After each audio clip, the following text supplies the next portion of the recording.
Hello guys, good morning to all of you. So andariki na voice anpadutunda, please confirm. Good morning, sir. So everyone, please confirm. Is my voice is audible or not? Yes, sir. Okay. Connection.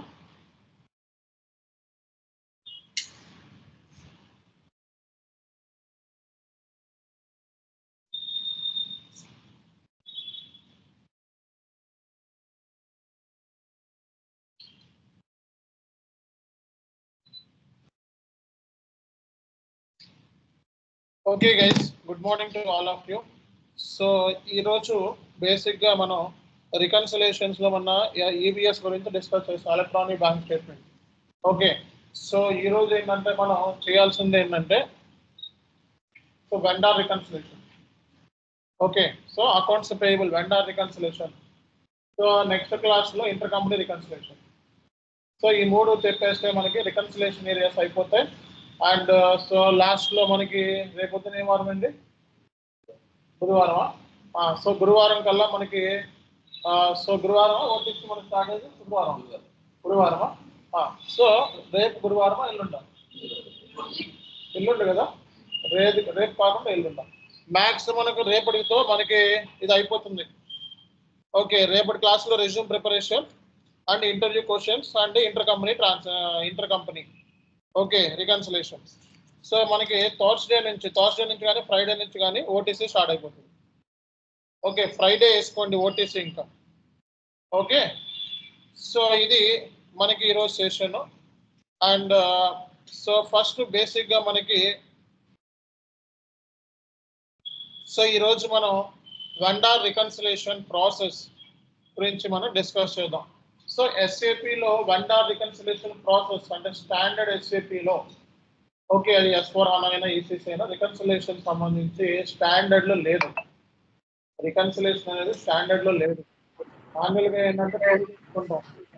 Okay, మాన్యువల్గా అయితే ఏం చేస్తాము, reports vendor open items, clear items, రిపోర్ట్స్ని pull చేసుకొని reconciliation చేస్తారు. కానీ ఎస్ఏపిలో ఈ functionality లేదు. దీనికి ఏంటంటే సెపరేట్గా టూల్స్ ఉంటాయి.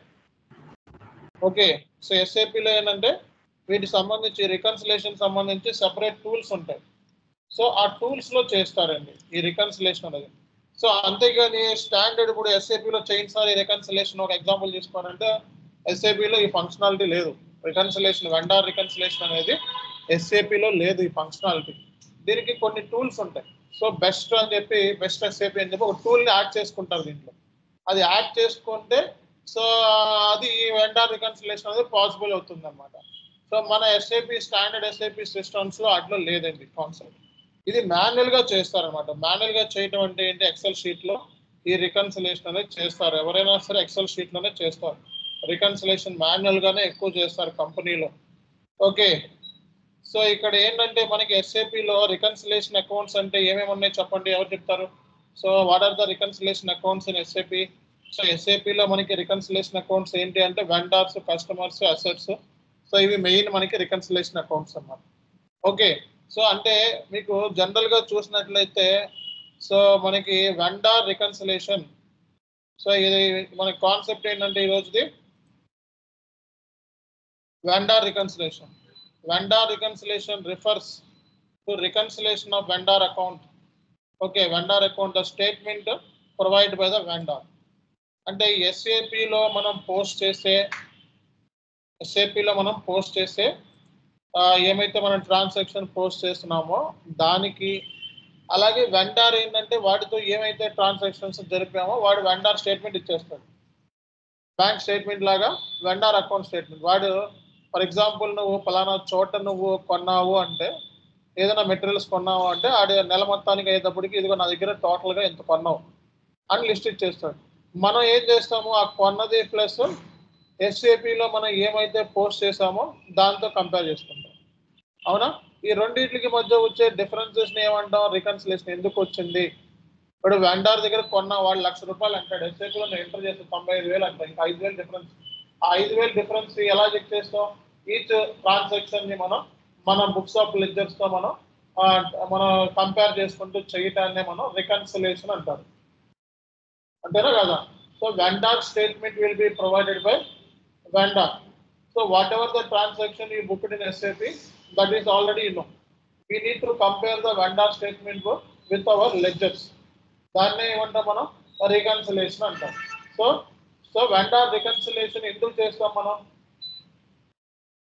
ఫ్యూచర్ డిస్క్రిపెన్సీస్ అంటే ఫ్యూచర్ లో వెండర్ కి మనకి వచ్చే డిస్క్రిపెన్సీస్ ని మనం ముందుగా ట్రేస్ అవుట్ చేస్తాం. అంటే వెండర్ కి మనకి లేదు నాకు నువ్వు 5,000 ఎక్స్ట్రా కట్టాలంటాడు, లేదు నేను అంత డబ్బులు కట్టాను అంటాడు. ఇలాంటివన్నీ కూడా ముందుగానే మనం ట్రేస్ అవుట్ చేయడానికి. ఓకే, సో ఇది vendor reconciliation. This reconciliation of vendor statements requiring matching vendor invoice of the entity system.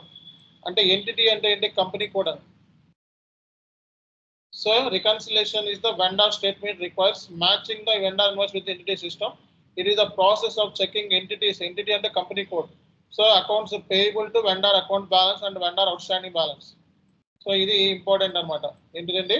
Vendor out standing balances మనం ఎక్కడ చూడొచ్చు? FBL1 లో చూడొచ్చు. అలాగే రిపోర్ట్స్ కూడా ఉంటాయి మనకి సెపరేట్ గా. Okay, reconciliation vendor statements enables to business to ensure no inaccuracy or mistakes between the vendor has charged the supplier inventory service received by the company. So vendor అనేవాడు general గా ఏం చేస్తాడు? మనకి services ని provide చేస్తాడు, రా materials ని provide చేస్తాడు, సప్లై చేస్తాడు, ఇన్వెంటరీ సప్లై చేస్తాడు. సో వాడికి మనకి ఫ్యూచర్ లో మనకి మిస్టేక్స్ అవ్వకుండా, ఇన్యాక్యురసీ అనేది లేకుండా ఉండటానికే రికన్సిలేషన్ చేస్తాం. సో అంటే vendor out standing balances report, అలాగే వెండర్ సంబంధించిన పేమెంట్స్ రిపోర్ట్స్, ఎంత పేమెంట్స్, ఆ రెండింటి మధ్య వచ్చే వేరియన్స్ అంటాం. దాన్నే రికన్సిలేషన్ అంటారు. సో ఫర్ ఎగ్జాంపుల్ ఇక్కడ చూడండి, example of vendor reconciliation 3 vendors ఇచ్చాడు. చెప్పండి, ఇక్కడ వెండర్ XY ఇచ్చాడు, 3 వెండర్స్ ఇచ్చాడు. సో వెండర్ మూడింటికి కూడా అవుట్ స్టాండింగ్ బ్యాలెన్స్ ఉందంట. సో ఇది ఇక్కడ క్లియర్ గా ఇచ్చాడు చూడండి. So example of vendor reconciliation 3 vendors ఉన్నాయి. X, వెండర్ Y, అలాగే vendor Z had outstanding balance in the company's accounts payable ledger. Okay, so the ledger indicated vendor X, ఇది మన లెడ్జర్ లో, ఇది వెండర్ లెడ్జర్ లో అంటే మన బుక్స్ ఆఫ్ అకౌంట్ లో ఎంటర్ చేసింది ఏది ఇది. సో వెండర్ X కి సంబంధించిన అవుట్ స్టాండింగ్ బ్యాలెన్స్ ఎంత? $800. వెండర్ Y సంబంధించిన అవుట్ స్టాండింగ్ బ్యాలెన్స్ ఎంత? $1,200. వెండర్ Z కి సంబంధించిన అవుట్ స్టాండింగ్ బ్యాలెన్స్ ఎంత? $1,600. టోటల్ ఎంత అయింది? 3,600. అవునా? So vendor statement receive letter. So vendor statement ఎవరు ఇస్తారు? వెండర్ ఇస్తారు. ఓకే, సో వెండర్ స్టేట్మెంట్ ఇది. సో వెండర్ స్టేట్మెంట్ లో మనకి వెండర్ చెప్పింది ఏమన్నాడు? సో వెండర్ X సంబంధించింది ఎంత అంటున్నాడు? 800 అంటున్నాడు. ఇది టాలీ అయిందా? అంటే X సంబంధించి నో డిస్క్రిపెన్సీ. మన బుక్స్ ఆఫ్ అకౌంట్ లో మనం వెండర్ Y సంబంధించి ఎంత ఎంటర్ చేసాం? $1,200. బట్ వెండర్ Y ఎంత అంటున్నాడు వీడు? అంటే ఓవర్ చార్జ్. ఓకే, సో అలాగే సో వెండర్ Z ఎంత అంటున్నాడు? 1,600. కానీ వీడు ఎంత చెప్తున్నాడు? 2,000. అంటే ఇక్కడ సింపుల్ గా నేను ఒక ఎగ్జాంపుల్ తీసుకొని చెప్తున్నా, బట్ రియల్ టైమ్ లో కొన్ని వేల ట్రాన్సాక్షన్ జరుగుతూ ఉంటాయి వెండర్తో. అందుకే మీకు రికన్సిలేషన్ వచ్చింది. అదే 1-2 అయితే మనకి ప్రాబ్లం లేదు. ఓకే, సో కాబట్టి ఇప్పుడు ఈ డిస్క్రిపెన్సీని మనం ఫైండ్ అవుట్ చేయడమే రికన్సిలేషన్. అంటే ఏంటి? వెండర్ Y దగ్గర ప్రాబ్లం ఉంది, డిస్క్రిపెన్సీ ఉంది, వెండర్ Z తో డిస్క్రిపెన్సీ ఉంది. అవునా కదా? వెండర్ Y తోను డిస్క్రిపెన్సీ ఉంది, అలాగే వెండర్ Z తోను డిస్క్రిపెన్సీ ఉంది. సో వెండర్ Y డిస్క్రిపెన్సీ చూడండి ఇక్కడ. So investigation revealed and find out చేసింది ఏంటి? ఎక్స్ట్రా $300 మనం బుక్స్ ఆఫ్ అకౌంట్ లో ఎంటర్ చేసామని తెలుసుకున్నాడు కంపెనీ వాడు. ఓకే, అంటే డిస్క్రిపెన్సీ ఎంత? ఎక్స్ట్రా 300. ఇది మనం ఏం చేస్తాం? మనం ఎక్స్ట్రా 300 ప్లస్ చేస్తాం, మైనస్ చేస్తాం. ఆల్రెడీ యాడ్ అయిపోయింది వెండర్ వైకి ఇక్కడ. ఓకే, కాబట్టి ఇది ఏం చేస్తాం? అకౌంట్స్ పేబుల్ లెడ్జర్ లో అడ్జస్ట్ చేస్తాం అన్నమాట. Correct the error. Reducing vendor Y's balance 900. మీకు ఒక ఐడియా రికన్సిలేషన్ అంటే.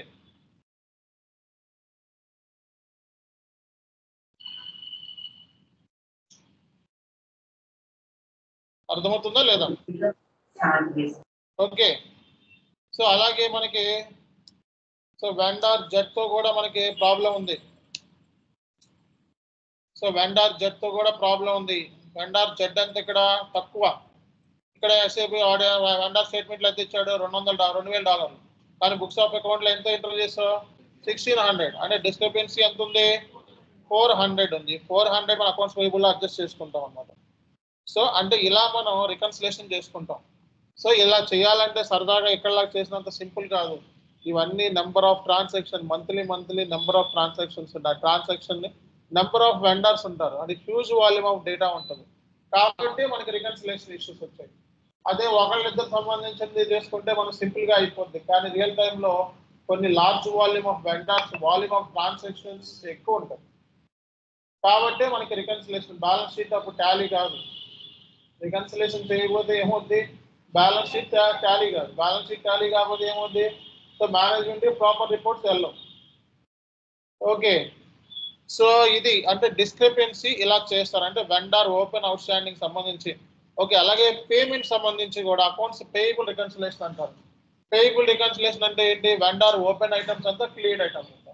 వెండర్ ఓపెన్ ఐటమ్స్ రిపోర్ట్ అంతా తీసుకుంటాం, క్లియర్ ఐటమ్స్ రిపోర్ట్ తీసుకుంటాం. రెండింటికి కట్టాల్సిందంతా కట్టిందంతా. డిఫరెన్స్ ని మనం ఏం చెప్తాము, రికన్సిలేషన్ అంటాం. ఆ రికన్సిలేషన్స్ ని మనం ఫైండ్ అవుట్ చేయడం అనమాట. కాబట్టి ఇది మాన్యువల్ గా మనం ఎక్సెల్ షీట్ లో వేసుకొని చేసుకునే యాక్టివిటీ ఇది. ఓకే, రియల్ టైంలో. సో మాన్యువల్ గా చేసేటప్పుడు మీకు పైవాట్ టేబుల్స్ ఒకటి, VLOOKUPs ఒకటి రావాలండి. So challenges in vendor reconciliation, challenges in vendor recons in accounts payable. So main problem ఎక్కడ వస్తుంది, వెండర్ రికన్సిలేషన్ సంబంధించి మెయిన్ ప్రాబ్లం ఏంటి, volume of transactions. Okay, so high transactions volume can be overwhelm manual reconciliation efforts. Business with numerous vendors invoice often struggle to keep with sheer volume of data. అంటే simple గా చెప్పాలి అంటే volume of transactions అంటే vendors ఎక్కువ ఉండి, vendor invoice ఎక్కువ ఉండి, vendor తో జరిగే ట్రాన్సాక్షన్స్ ఎక్కువ ఉన్నప్పుడు మనకి ఇలాంటి మిస్టేక్స్, క్లరికల్ ఎర్రర్స్ ఉండే ఛాన్సెస్ ఉంటాయి. ఓకే, సో అలాగే డేటా డిస్క్రిపెన్సీస్ అంటే ఇద్దరి మధ్య వెండర్ స్టేట్మెంట్ లో ఒకటి ఉంది, నువ్వేమో ఎస్ఐపి లో ఒకటి ఎంటర్ చేసావు. సో ఈ డిస్క్రిపెన్సీస్ మూలంగా మనకి ఎర్రర్స్ వస్తాయి అన్నమాట. Discrepancies between company records and vendor statements can be time consuming to resolve. Identifying the root cause of discrepancies can be challenging. So అలాగే డూప్లికేట్ పేమెంట్స్ అంటే 2 సార్లు పేమెంట్లు చేసినవి, okay, double payments, duplicate payments అంటారు. So ఇలాంటి కేసులోను. అలాగే data entry errors, మనం సిస్టంలో ఎంటర్ చేసేటప్పుడు సో ఇంట్లో వైఫ్ తెచ్చిందని చెప్పి 5,000 బదులు 50,000 వచ్చేసి. ఓకే, సో అలాంటివన్నీ ఏంటి, clerical mistakes, data entry errors. Okay, next time lines. Okay, delay in vendor reconciliation can afford. ఇవన్నీ కూడా కమ్యూనికేషన్, ప్రాపర్ కమ్యూనికేషన్ లేకపోవడం మూలంగా, లేకపోతే అకౌంటింగ్ స్టాండర్డ్స్ ని ఫాలో అవ్వకపోవడం మూలంగా, ఇవన్నీ కూడా రీజన్స్ అన్నమాట. అంటే ఏంటి మనకి, సో వెండర్ రికన్సిలేషన్ చేసేటప్పుడు వచ్చే కాంప్లెక్సిటీ ఏంటి, ఛాలెంజెస్ ఏంటి అంటే ఇవి. ఈ ఛాలెంజెస్ మూలంగా మనకి వెండర్ రికన్సిలేషన్ అనేది చేయాల్సి వస్తుంది. రేపొద్దున్న ఇంటర్వ్యూలో అడుగుతారు, so what are the challenges you faced so at the time of doing vendor reconciliation అని అడుగుతారు. అప్పుడు ఏం చెప్తారు, so these are the challenges, volume of transactions are high and due to data discrepancies and duplicate payments and data entry errors, clerical mistakes, timelines, communication and regularity complaints. ఇవన్నీ కూడా మనకి vendor సంబంధించి మనకి problems అని చెప్పి ఇంటర్వ్యూలో చెప్పాలి. So vendor reconciliation చేసావా అంటే చేశాను, ఎస్ అని చెప్తే సరిపోద్దా, రాదు జాబ్. దాని గురించి ఎలాబరేట్ చేయాలి, 1 minute అయినా ఎలాబరేట్ చేయాలి, 1 or 2 minutes అయినా. ఓకే, సో అప్పుడు చెప్పాలి వాట్ ఈస్ వెండర్ రికన్సిలేషన్ అని చెప్పి. సో వెండర్ రికన్సిలేషన్ డిస్క్రిపెన్సీస్ ఎలా వస్తాయి, ఏమేం ఛాలెంజెస్ ఫేస్ చేస్తాం అని చెప్పాలి. సో వెండర్ రికన్సిలేషన్ ఎలా చేయాలి, ఛాలెంజెస్ గురించి చెప్పుకున్నాం.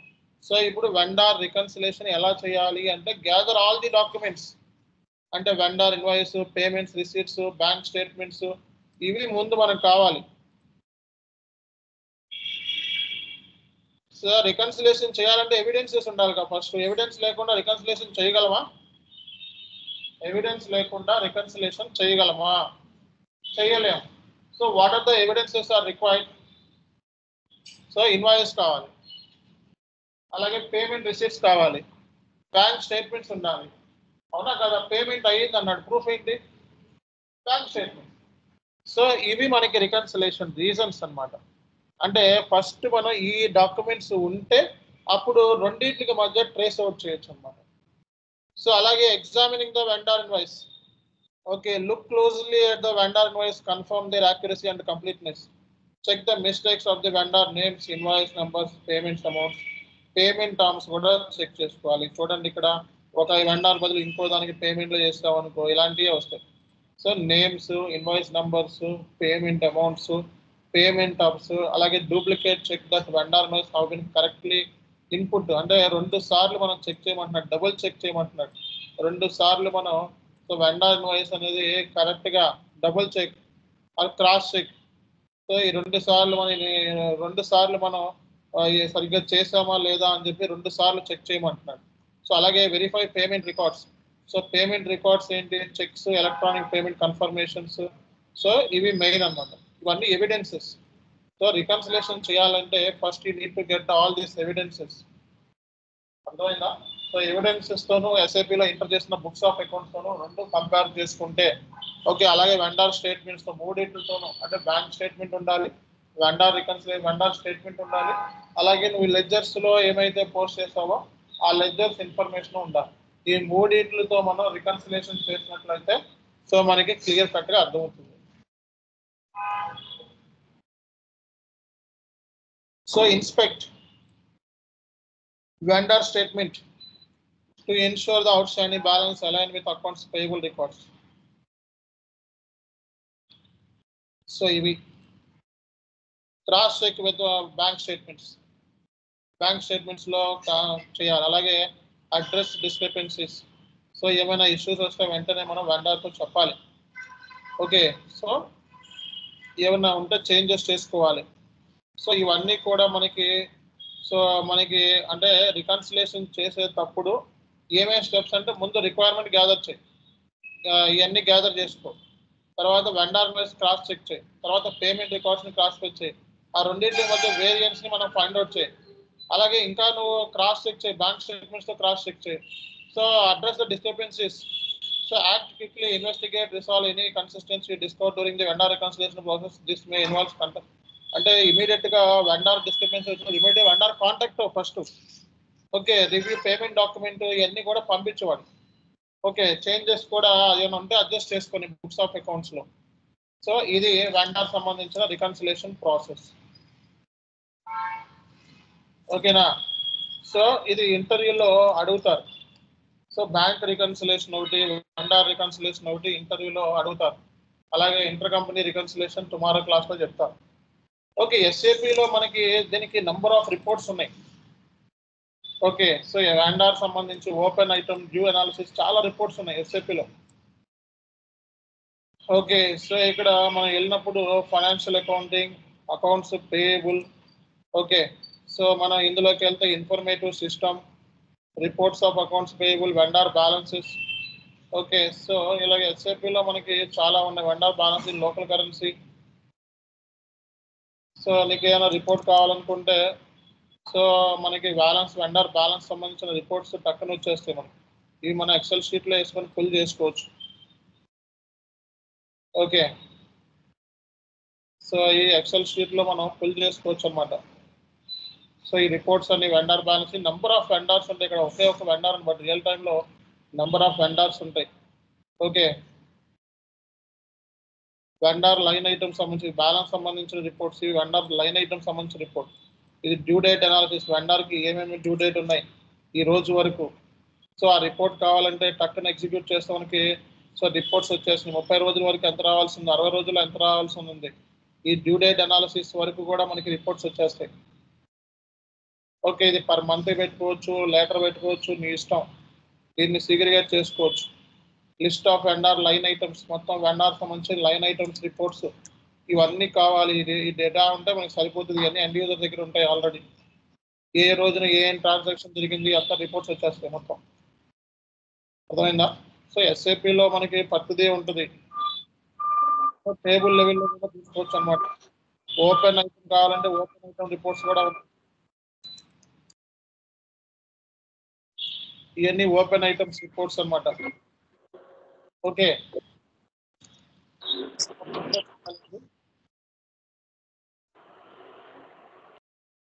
ఓకే. సో మనకి ఎస్ఏపిలో మనకి అన్ని రిపోర్ట్స్ ఉన్నాయి, ప్రతిదీ కూడా ఉంది మనకి ఎస్ఏపిలో. సో ఇవి మీరు ఇంటర్వ్యూ పాయింట్ ఆఫ్ వ్యూలో మాట్లాడినట్లయితే సో జాబ్ కన్ఫర్మ్ అవుతుంది. ఓకే, రికన్సిలేషన్ చేశానని చెప్పాలి. రికన్సిలేషన్ చేసేటప్పుడు సో మనం యాక్యురేట్గా మన దగ్గర రిజల్ట్ ఉండాలి, యాక్యురేట్ డాక్యుమెంట్స్ ఉండాలి. ఓకే, సో డాక్యుమెంట్స్ ఉంటేనే మనం ప్రాపర్గా రికన్సిలేషన్ అనేది చేయగలుగుతాం. సో డాక్యుమెంట్స్ లేకపోతే మనం రికన్సిలేషన్ చేయగలమా? చేయలేం. సో నెక్స్ట్ ఏంటంటే ఇవన్నీ ఏంటంటే మాన్యువల్ ఎఫర్ట్స్ కావాలి.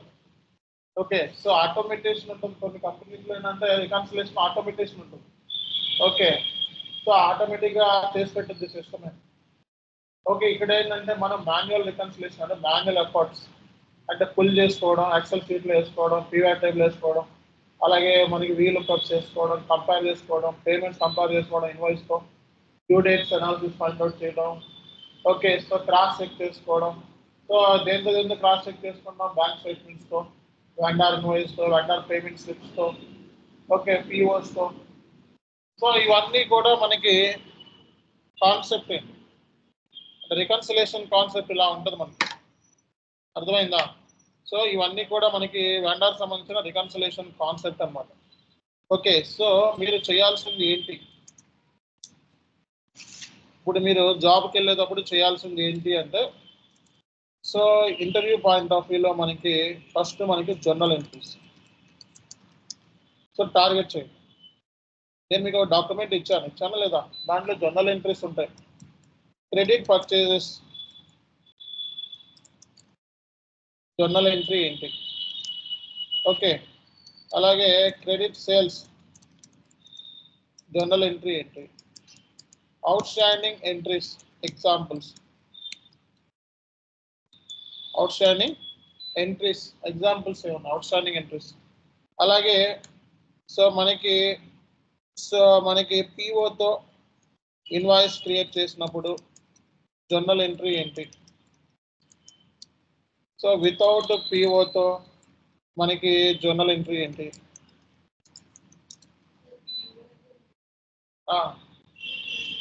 పిఓతో ఇన్వాయిస్ మీరు పిఓతో ఇన్వాయిస్ మేడం, పిఓతో ఇన్వాయిస్ ఉంటుందా?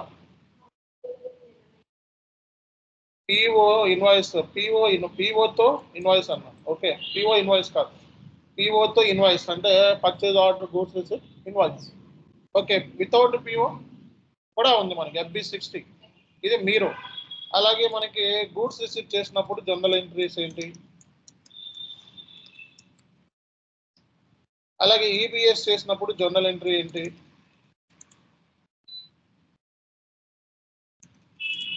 అర్థమైందా? గూడ్స్ రిసీట్ చేసినప్పుడు జర్నల్ ఎంట్రీ ఏంటి? జిఆర్ఎన్ అంటారు, goods receipt note. Credit purchase చేసినప్పుడు జర్నల్ ఎంట్రీ ఏంటి? క్రెడిట్ సేల్స్ చేసినప్పుడు జర్నల్ ఎంట్రీ ఏంటి? Okay, purchase returns journal entry ఏంటి? ఈ ఎంట్రీలు చదువుకుంటే మ్యాక్సిమం ఆన్సర్ చేసినట్లే. అలాగే పర్చేజ్ రిటర్న్ సంబంధించి జర్నల్ ఎంట్రీ. పర్చేజ్ రిటర్న్ అంటే ఏంటి చెప్పండి, ఎవరు చెప్తారు? పర్చేజ్ రిటర్న్ అంటే జనరల్గా క్వాంటిటీ కానీ క్వాలిటీ కానీ లేదా ఇన్వాయిస్లో రాంగ్ ఉన్నప్పుడు మనం ఏం చేస్తాము? అమౌంట్స్ రాంగ్ ఉన్నప్పుడు రిటర్న్ చేస్తాం. Okay, so purchase returns journal entries. Okay, sales return journal entries.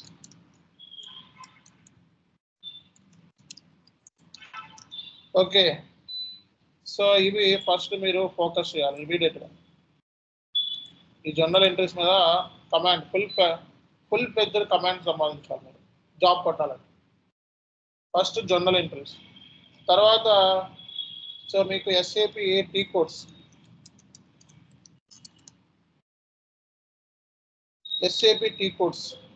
మీకు లిస్ట్ ఇచ్చాను. SAP టీ కోడ్స్ లిస్ట్ ఇచ్చాను లేదా? సో ఆ టీ కోడ్స్ ఓకే మీకు డాక్యుమెంట్లో ఇచ్చాను ఆ టీ కోడ్స్. సో ఇంటర్వ్యూలోకి వెళ్తే మ్యాక్సిమం జనరల్ ఎంట్రీస్ అడుగుతారు, అర్థమైందా? సో ఆ తర్వాత మీకు ఓకే సో ప్రొఫైల్స్లో P2P process full knowledge. So P2P process ఎక్కడి నుంచి స్టార్ట్ అవుతుంది చెప్పండి. సో ఫస్ట్లోనే చెప్పామన్న 5 టాప్ 5 క్వశ్చన్స్ అండి. Material requirement planning, first vendor selection based upon the quotation, purchase requisition, outline agreement, contract schedule agreement, purchase requisition, purchase order, info records, source list. Sorry ఏం చెప్తాం, purchase order, goods receipt, invoice, payments, ఇవే కదా. So master data. So ఈ journal ఎంట్రీస్తో పాటు దాంతోపాటు journal ఎంట్రీస్తో పాటు చెప్పాలి ఇవన్నీ. P2P ప్రాసెస్ అనగానే so MRP material requirement planning ఎవరు చేస్తారు, తర్వాత best vendor selection based upon the quotation base చేసుకొని బెస్ట్ వెండర్ సెలెక్షన్ చేసుకుంటారు.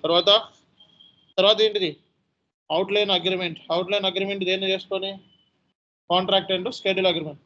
సో ఆ తర్వాత పర్చేజ్ రిక్విజిషన్, తర్వాత purchase order, goods receipt, invoice, payment.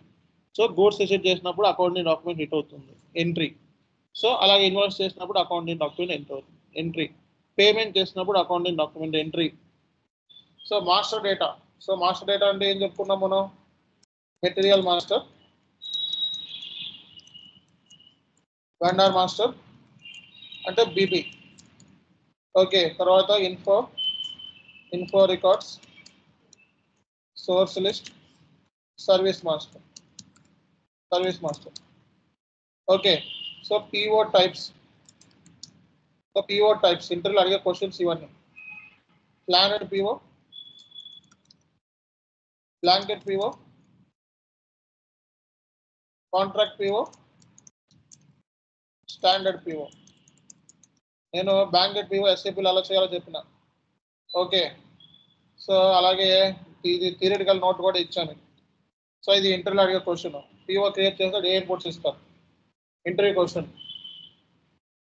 Okay PO create చేస్తాడు, ఏమేమి టీ కోడ్ యూస్ చేస్తారు, ME21. PO రిలీజ్ చేసేటప్పుడు ఏ టీ కోడ్ యూస్ చేస్తారు, ME29.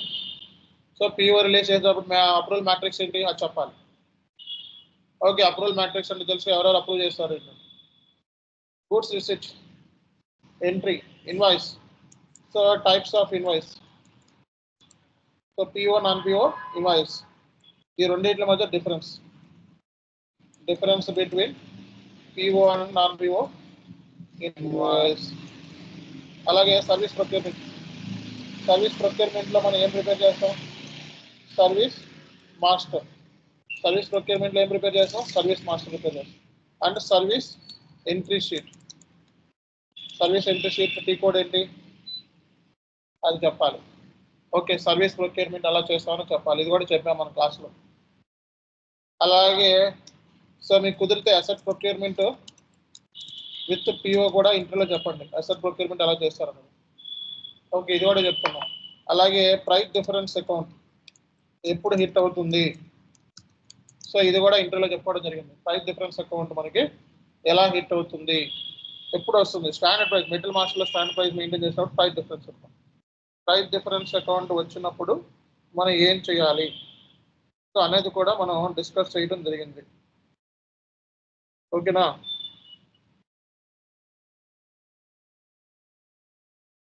సో ఇది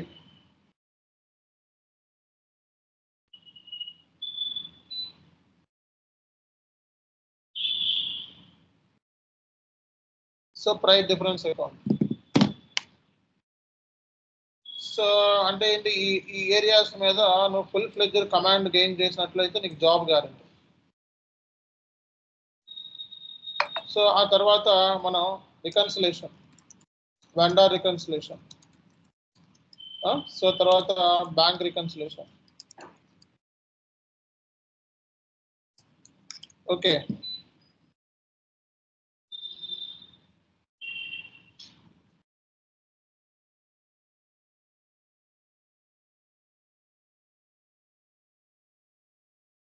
1 minute.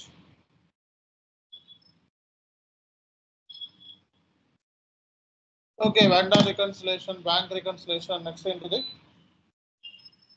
reconciliation, intercompany reconciliation. Okay, so దీంతో పాటు మీరు so MS Excel so advanced MS Excel అంటే పైవట్ టేబుల్స్, VLOOKUPs, కొన్ని ఫార్ములాస్, సో సమ్ ఫార్ములాస్ ఇవి తెలుసుకుంటే జాబ్ కన్ఫర్మ్. సో ఈ ఏరియాస్ మీద ఫోకస్ చేయండి, ఇంకేముంది. సో ఎస్ఏబిలో పనిచేస్తూ ఉంటాం ప్రూఫ్ ఇన్పుట్స్ అండ్ ఇన్పుట్స్ అవి నువ్వు చెప్పాలి ఇంటర్వ్యూలో. సో అంతేగాని ఎస్ఏబిలో చేసింది చెప్పకుండా ఊరికి వాట్ ఈస్ వాట్ అని చెప్తే జాబ్ రాదు. అర్థమైందా?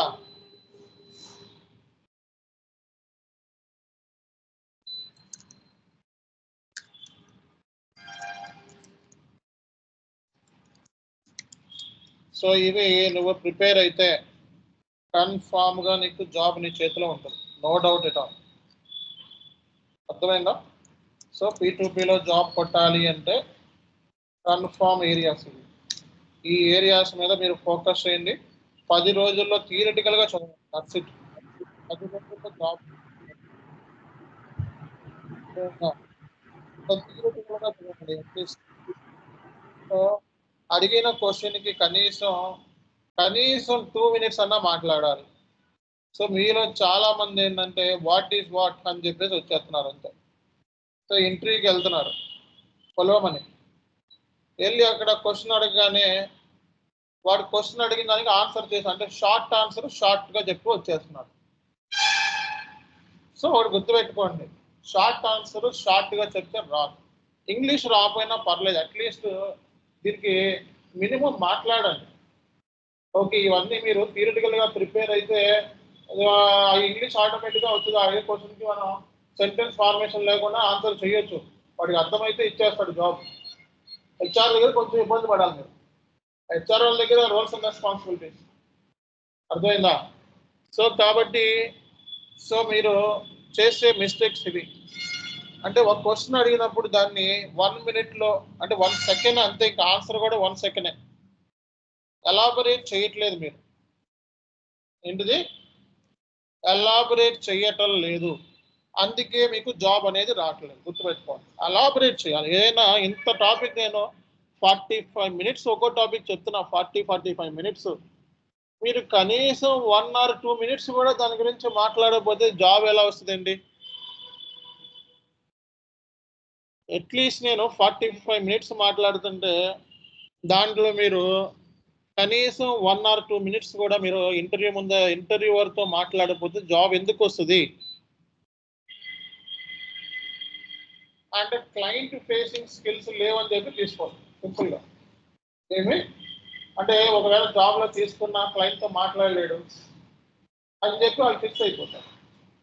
ఇంకా అలాంటప్పుడు ఇంకా జాబ్ ఏమవుతుంది? క్లయింట్తో మాట్లాడదాం అని మనం ఏదో పింగ్ కూడా చేసుకోవచ్చు కదా, స్టార్ట్ కూడా చేసుకోవచ్చు కదా.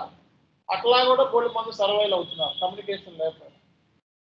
స్టార్ట్ చేసుకొని లేకపోతే అద్భుతంగా ఈమెయిల్ రాకుండా సర్వైవ్ అవుతుంది. So at least you need to open up your mouth. ముందు మన మౌత్ని ఓపెన్ చేసి మాట్లాడాలి. ఓకే, సో మాట్లాడకుండా జాబ్ రావట్లేదంటే నేనేం చేయను దానికి. ఈరోజు ఒకరికి వచ్చింది కన్సల్టెన్సీ జాబ్ 15 లక్షల ప్యాకేజ్. ఓకే, 15 లక్షల ప్యాకేజ్ వచ్చింది కన్సల్టెంట్. సో నేను చాట్లో కూడా పెట్టినట్టున్నా, చూసుకున్నారా? మీ గ్రూప్లో పెట్టాను, వీళ్ళ గ్రూప్లో కాదు వాళ్ళ గ్రూప్లో పెట్టాను. చాట్లో జాబ్ వచ్చేసింది.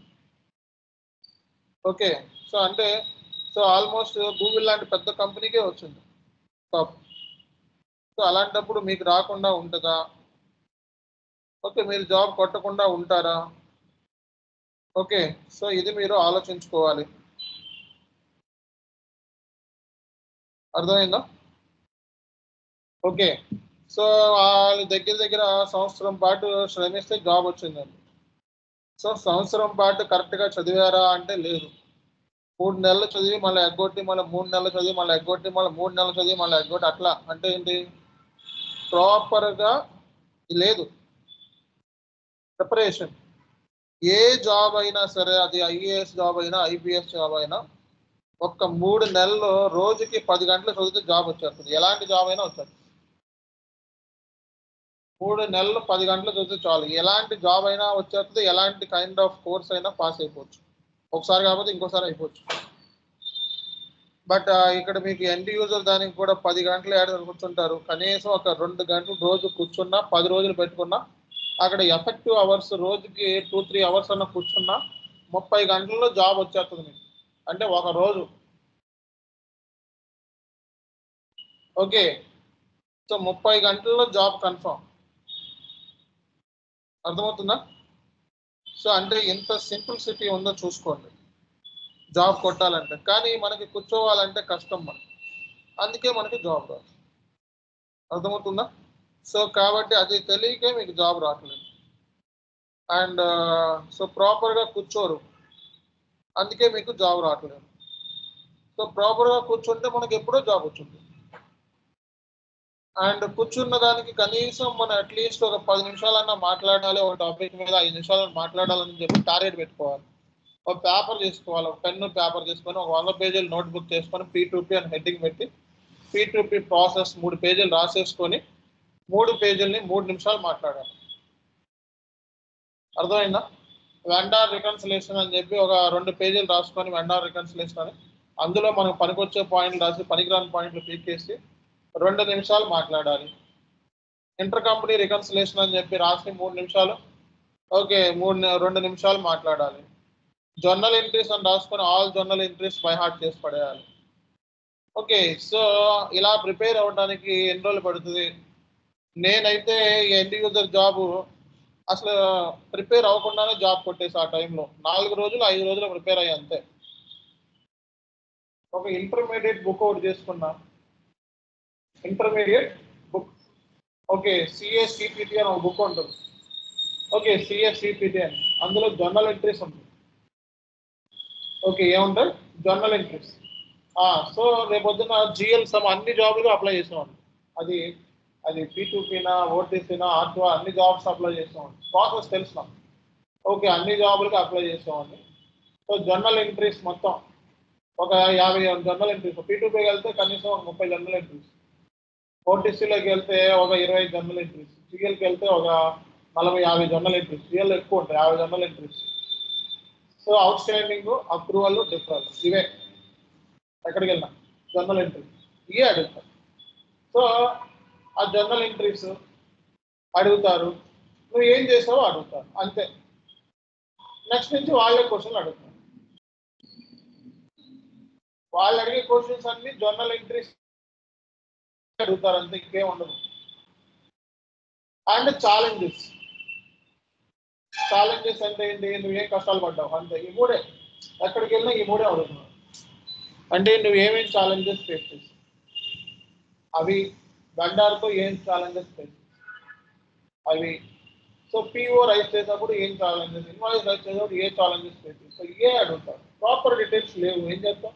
యాక్యురేట్ డీటెయిల్స్ ఇవ్వకపోతే ఇవే కదా ఇంటర్వ్యూలో అడిగేది. ఓకే. సో అడిగేది ఇవే. ఎస్ఏపిలో ఒక 10-15 టీ కోర్స్ చదువుకొని వెళ్ళిపోయేవాడిని గూగుల్లో ఎత్తుక్కొని.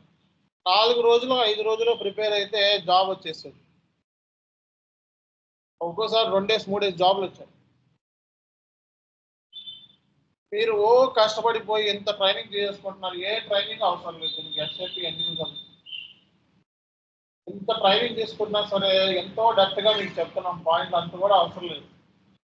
ఫ్రెషర్స్ అయితే అకౌంటింగ్ ప్రిన్సిపల్స్ చదువుకొని, జర్నల్ ఎంట్రీ చదువుకొని, కీ కోడ్ చదువుకుంటే జాబ్ ఉంటుంది. ఫ్రెషర్స్ అయితే 15,000 నుంచి 25,000 రూపాయలు కన్ఫర్మ్. సో ఎక్స్పీరియన్స్డ్ అయితే చేసిన రోల్స్ అండ్ రెస్పాన్సిబిలిటీస్, మీ ప్రీవియస్ కంపెనీలో చేసిన రోల్స్ అండ్ రెస్పాన్సిబిలిటీస్ అవి అడుగుతారు. అలాగే ఎస్ఏపిలో టీ కోడ్స్ అడుగుతారు, ఎస్ఏపిలో జర్నల్ ఎంట్రీస్ అడుగుతారు, స్టేట్మెంట్స్ బ్యాంక్ రికన్సిలేషన్ అడుగుతారు, ప్రాసెస్ అడుగుతారు అంతే. ఇవే ఎక్కడికి వెళ్ళిన ఛాలెంజెస్ అడుగుతారు. ఇంతకు మించి సీన్ లేదు. అర్థమైందా? ఇంతకు మించిన ఏ జాబ్కి అంత సీన్ లేదు. ఎండ్ యూజర్ జాబ్ అంటే సింపుల్, కళ్ళు మూసుకొని జాబ్ కొట్టే జాబ్. ఓకే, సో ఈ జాబ్కి వెళ్తే కన్ఫర్మ్ సీట్ కన్ఫర్మ్. అక్కడ వచ్చేది కూడా చాలా మంది స్క్రాపే ఉంటారు. కట్టపాలెం గ్యాంగ్ అంతా వచ్చేది కూడా 300 మంది ఉంటే అందులో 280 మంది స్క్రాపే ఉంటారు.